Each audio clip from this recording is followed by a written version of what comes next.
देखिए अब बाबा बागेश्वर का असली रूप सामने आ गया, प्रॉपर्टी डीलर बन गए बाबा बागेश्वर। ग्राउंड फ्लोर 16 लाख का, 15 लाख 16 लाख का, 16 लाख। फर्स्ट फ्लोर 15 लाख का, उसके ऊपर 14 लाख का, और उसके बाद जीते जी इस्तेमाल करो, मरने के बाद वो संपत्ति बाबा की।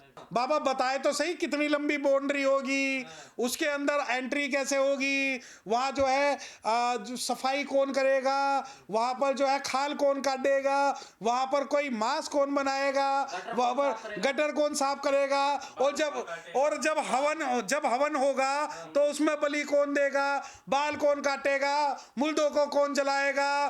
ठीक है, ये सारी चीजें मुझे बताए ना, तब जाके मैं आगे कमेंट करूंगा। तो इस हिंदू गांव में क्या मस्जिद भी बनेगी? नहीं नहीं, मस्जिद बनेगी, क्योंकि झंडा फहराना तो मस्जिद में जाते हैं ना ये। ना वो नाचने जाते हैं, फहराने नहीं, नाचने। हाँ नहीं वो देखो वो नहीं वो, अरे यार तुम कैसे बजाना कहाँ जाएंगे? और गांव की बाउंड्री के बाहर कुछ भी हो सकता है, वहां से वो उस गांव की बाउंड्री के बाहर निकल के जाएंगे नाचने। फिर ये जो भारत के अंदर राज अगर संविधान का चलेगा, तुम्हारे अंदर तो क्या, तुम्हारे बाप के अंदर दम हो तो भारत के शेड्यूल्ड कास्ट को और भारत के मुस्लिमों को उस गांव में एंट्री बंद करके दिखा देना, ये चैलेंज है। तो मनुस्मृति तो यही कहती है कि भैया शूद्रों को संपत्ति रखने का अधिकार नहीं, और ब्राह्मण की जो संपत्ति है वो मालिक है। तो आज बाबा बागेश्वर से मैं तो एक निवेदन हो रहा है, मेरी वीडियो पहुंचा देना भैया, उसका जो कॉन्स्टिट्यूशन भी बना के लागू कर देना कि कोई शूद्र जो अगर श्लोक सुनेगा कान में सरिया डाल दिया जाए, बोलेगा जीवान काट दी जाए।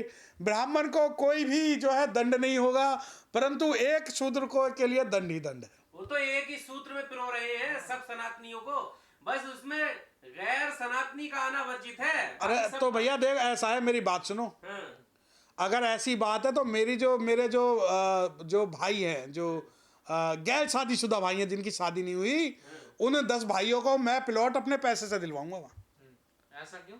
उनकी शादी करवानी है ना, वहाँ जो छुआछूत नहीं है, जाति भेद नहीं है ना। तो वो तो करवाते हैं बागेश्वर धाम वाले।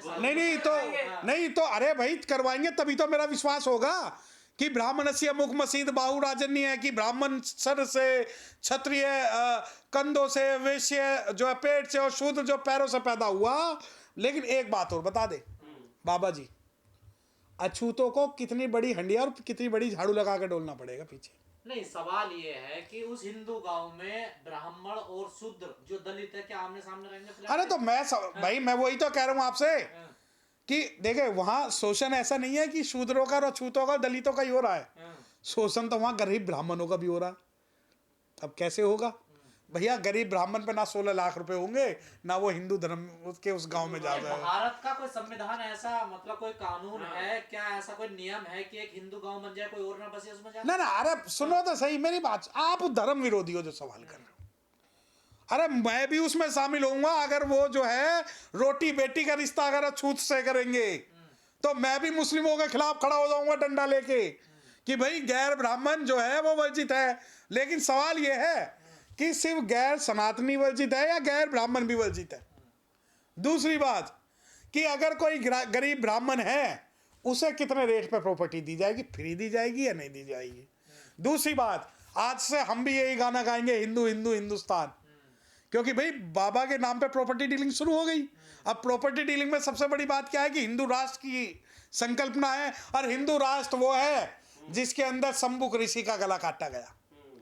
हिंदू राष्ट्र वो है जिसमें एकलव्य का अंगूठा काटा गया, और हिंदू राष्ट्र वो है जिसमें औरतों को सती करके मारा गया। और हिंदू राष्ट्र अगर तुम मनुस्मृति का बनाना चाहते हो, यकीन मानिए जब तक ये बाबा साहब के बच्चे जिंदा है ना, तब तक इस भारत को मनुवाद और मनुस्मृति और तुम्हारी विचारधारा के हिसाब से चलेगा। तो हिंदू गांव में संविधान का राज चलेगा या फिर बाबा का राज चलेगा? अरे तो बाबा बनाए तो सही उसका संविधान को, बाबा बताए तो सही कितनी लंबी बाउंड्री होगी, उसके अंदर एंट्री कैसे होगी, वहाँ जो है जो सफाई कौन करेगा, वहाँ पर जो है खाल कौन काटेगा, वहाँ पर कोई मांस कौन बनाएगा, वहाँ पर गटर कौन साफ करेगा, और जब हवन होगा तो उसमें बलि कौन देगा, बाल कौन काटेगा, मुर्दों को कौन जलाएगा। ठीक है, ये सारी चीजें मुझे बताए ना, तब जाके मैं आगे कमेंट करूंगा। एसी कौन ठीक करेगा? ना वो एसी तो एक सही काम है, जो जलाएगा वो चंडाल होगा। एसी के ज्यादातर मैकेनिक तो मुसलमान है, मुसलमानों के एंट्री ना मुस्लिमों की एंट्री नहीं है, चाहे हमें सिखाना पड़े। ना हम गंजे हो जाएंगे। उस गांव में सब गंजे हो जाएंगे। लेकिन सवाल दो है। आदमी मरेगा तो चंडाल जाति का चलाएगा, तो चंडाल जो है अछूत जाति। और जो अगर जूते पहनोगे तो क्या वो चमार की दुकान के जूते पहनोगे जो खाल काटता है, और मांस खाने का मन हुआ तो खटीक समाज से जो है मांस कटवाओगे। देखो जी, मुस्लिमों को मत थोपो। मुस्लिम तो जुम्मा 800,000 साल से यहाँ आ रहा है। अरे हमारे यहाँ तो बहुत बड़ी प्रथा है। कई काम ऐसे हैं जो बगैर मुसलमानों के नहीं हो पाएंगे, तो गांव अधूरा रह जाएगा। ना कौन सा काम मुझे बताओ ना, कौन सा काम? जो बढ़ई का काम होता है वो कई मैं सारे काम देखो ऐसे मेरी हैं। बात सुनो, अब धर्म की बात हो रही है, काम की बात नहीं हो रही। सनातन की बात हो रही है, काम सुनो। धर्म से जुड़े हुए हैं, ना मेरी बात सुनो। ना तो वहां ये आपका कोई कैमरा जाएगा, ना वहां किसी का मोबाइल जाएगा, ना ही जो ये कोट पैंट सूट पहन के आप बकवास कर रहे हो ये होगा। वहां जो भी होगा लुंगी में होगा। बाबा जी का कैमरा कैसे पहुंच गया फिर? ना वो अभी राष्ट्र नहीं बना ना, अभी हिंदू राष्ट्र नहीं बना, क्योंकि जो वो मकान बनेंगे वो गोबरों के बनेंगे। तो हमारे देश में क्या सिख भी अपना कोई गांव बना सकते हैं क्या? सिख अरे पहले इन्हें बनाने तो दो। देखिए, जहां तक सिखों की बात है, जहां तक मुस्लिमों की बात है, जहां तक क्रिश्चियन की बात है, जहां तक बुद्धिस्टों की बात है, वो तो बेचारे भारत के अंदर अपना, उन्हें पता है कि उनका उतना ही सम्मान है जितना दूसरे लोगों का। दूसरी बात, हम चैलेंज कर रहे थे ना, तुम हिंदू राष्ट्र बनाने की बात करते हुए गांव बना के दिखा दो। तो बाबा बागेश्वर, आप अगर ये गांव बना के ये कहना चाहते हो कि मुस्लिमों की एंट्री नहीं होगी, तो मैं बता दूं, मैं उस समाज से आता हूं जिसके पूर्वज खाल निकालते थे। तो इस हिंदू गांव में क्या मस्जिद भी बनेगी? नहीं, मस्जिद बनेगी, क्योंकि झंडा फहराना तो मस्जिद में जाते हैं ना। ये ना वो नाचने जाते हैं, फहराने नहीं, नाचने। हाँ नहीं वो देखो वो नहीं वो, अरे यार तुम कैसे बजाना कहाँ जाएंगे? और गांव की बाउंड्री के बाहर कुछ भी हो सकता है। वहां से वो गांव के अंदर उस गांव की बाउंड्री के बाहर निकल के जाएंगे नाचने। मतलब फिर ये जो ये जश्न कैसे मनाएंगे? अरे बात की बात है, जश्न की बात। पहले सीवर कौन साफ करेगा?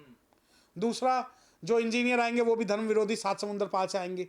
जो लोया आएगा वो भी 7 समुद्र पार से आएगा। पहली बात तो ये कि हमें एक वो बनाना है, गुरुकुल टाइप में कुटुंब बनाना, जो कि गाय के गोबर से बनेगा।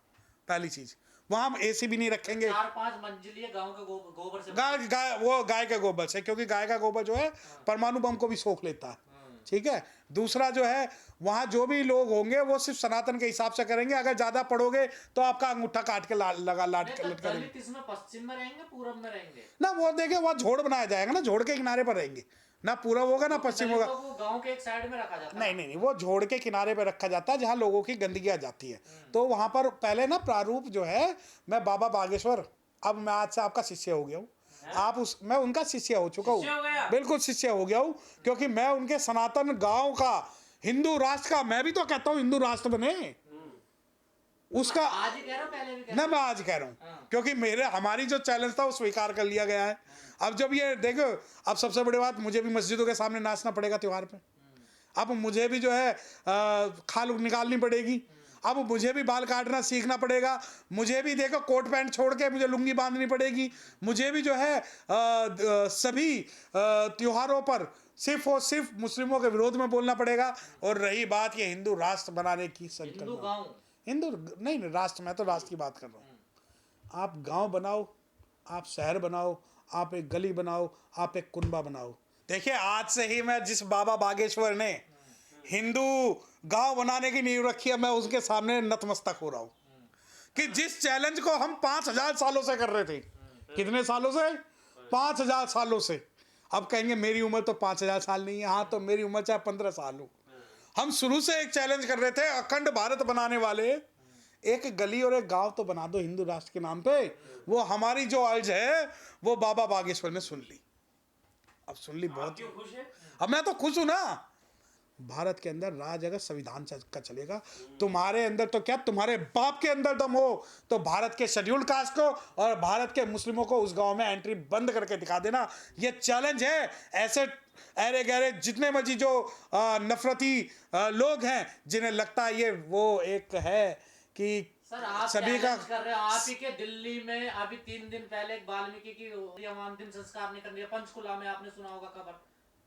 देखो, जो पंचकुला नहीं, महरौली की ये घटना है। महरौली की ये घटना है जिसके अंदर नहीं हुआ।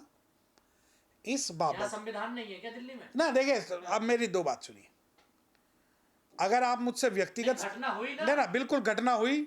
और इस घटना पे भारत के जितने भी DSC है और जितने भी SC है, डीएससी और एससी, उन सबको एक आना पड़ेगा, क्योंकि मैं डीएससी वर्ग का नहीं हूं, मैं एससी वर्ग का हूं। परंतु उसके बाद भी अगर मेरे डीएससी वर्ग पर कोई भी आफत आती है तो मैं उनके साथ कंधे से कंधा मिलाकर खड़ा हूं। जिस दिन मेरा डीएससी समाज इस एससी समाज से ये कहेगा, मैं यकीन मानिए हम अपने कानूनी पूरे रूप से उनकी मदद करेंगे।